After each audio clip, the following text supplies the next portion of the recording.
माँ की दूसरी शादी वाले दिन घर में ढोलक नहीं बज रही थी, बल्कि हर कोने में एक अजीब सी खामोशी पसरी हुई थी। 12 साल का आरव दरवाजे के पीछे खड़ा था। उसकी आंखें बार बार 7 साल के छोटे भाई विमान पर टिक जाती, जो अपनी टूटी हुई खिलौना कार को चलाने की कोशिश कर रहा था। उसे नहीं पता था कि आज उसकी ज़िंदगी का सबसे बड़ा फैसला होने वाला है। 5 साल पहले उनके पिता की सड़क दुर्घटना में मौत हो गई थी। तब से उनकी माँ सीमा ने लोगों के घरों में सिलाई और खाना बनाकर दोनों बेटों को पालने की कोशिश की, मगर समाज रोज़ ताने देता, अकेली औरत कब तक जी पाएगी, 2-2 बच्चों को बोझ लेकर कौन शादी करेगा। आखिरकार बहुत समझाने पर सीमा दूसरी शादी के लिए तैयार हो गई। जिस आदमी से शादी तय हुई थी उसका नाम राघव था। शादी से एक दिन पहले वह सीमा से मिलने आया। उसने धीरे से कहा, सीमा, मैं तुमसे शादी करने को तैयार हूँ, लेकिन मेरी एक शर्त है। सीमा घबरा गई। क्या शर्त? मैं छोटे बेटे विमान को अपना नाम दे दूंगा, लेकिन बड़ा लड़का आरव मेरे साथ नहीं रहेगा। वह बड़ा हो चुका है, उसे किसी रिश्तेदार के पास छोड़ दो या हॉस्टल भेज दो। सीमा के हाथ से चाय का कप गिर पड़ा। दोनों मेरे बच्चे हैं, राघव ने ठंडे स्वर में कहा। मुझे सिर्फ एक बच्चा चाहिए, फैसला तुम्हें करना है। दरवाजे के पीछे खड़ा आरव सब सुन चुका था। उसने पहली बार महसूस किया कि शायद वह अपनी माँ पर बोझ बन गया है।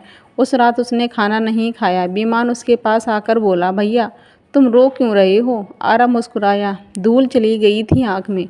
विवान ने मासूमियत से कहा, जब मैं बड़ा हो जाऊंगा ना, तब तुम्हें बहुत सारी चॉकलेट खरीद कर दूंगा।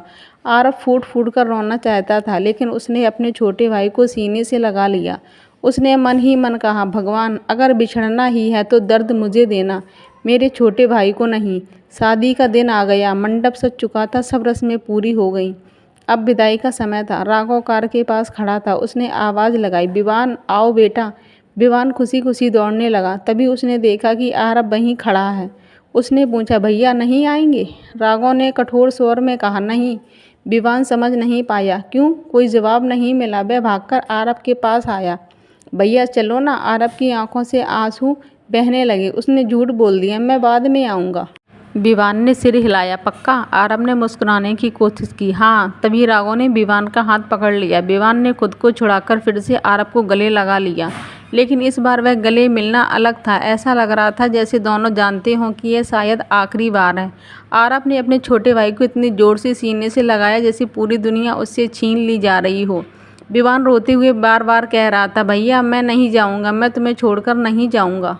पूरा आंगन रो रहा था, मगर सबसे ज़्यादा रो रहा था वह बड़ा भाई, जो पहली बार समझ रहा था कि किसी अपने को जिंदा रहते खो देना कैसा होता है। आखिरकार विवान को कार में बैठा दिया गया। कार चली गई। आरव सड़क पर बहुत दूर तक भागता रहा, जब तक कार दिखाई देती रही। वह हाथ हिलाता रहा और फिर वही सड़क पर घुटनों के बल बैठकर फूट फूट कर रो पड़ा। उसके बाद जिंदगी बदल गई। आरव को एक सरकारी छात्रावास भेज दिया गया। विवान नई जगह चला गया। दोनों भाइयों की मुलाकातें बंद हो गईं। सिर्फ जन्मदिन पर कभी कभार एक छोटा सा कार्ड आ जाता, जिसमें लिखा होता, भैया मैं आपको बहुत याद करता हूँ। आरव हर कार्ड तकिए के नीचे रखकर सोता था। वह हर रात भगवान से सिर्फ एक ही दुआ मांगता, मेरे हिस्से की सारी खुशियाँ विवान को दे देना। 12 साल बीत गए। आरव अब एक सरकारी अस्पताल में डॉक्टर बन चुका था। उस दिन इमरजेंसी में एक सड़क दुर्घटना का केस आया। स्ट्रेचर पर एक युवक था, उसके साथ एक अधेड़ आदमी भी घायल था।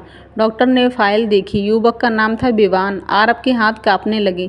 सालों बाद वह अपने छोटे भाई को देख रहा था। ऑपरेशन सफल रहा। जब विवान को होश आया तो सामने सफ़ेद कोट में खड़े डॉक्टर को देखकर बोला, डॉक्टर साहब, आपकी आवाज़ बिल्कुल मेरे भैया जैसी है। आरव मुस्कुराया, क्योंकि मैं ही तुम्हारा भाई हूँ। विवान कुछ पल तक उसे देखता रहा, फिर अचानक उठकर उससे लिपट गया। दोनों भाई अस्पताल के बीचों बीच बच्चों की तरह रो रहे थे। इतने सालों का दर्द आंसुओं में बह रहा था। उसी समय पीछे खड़ा राघव यह सब देख रहा था।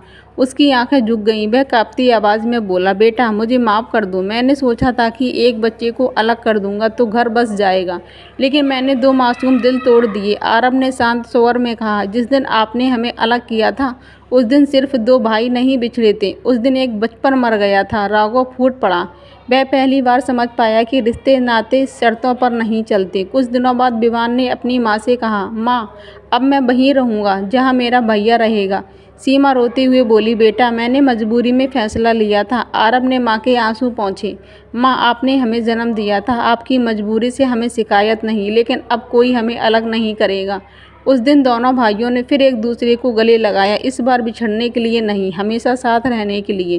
कहते हैं दुनिया में माँ का प्यार सबसे बड़ा होता है, लेकिन एक बड़ा भाई अपनी आधी ज़िंदगी, अपने आधे सपने और अपना पूरा बचपन सिर्फ इसीलिए कुर्बान कर देता है ताकि उसके छोटे भाई की आंखों में आंसू ना आए।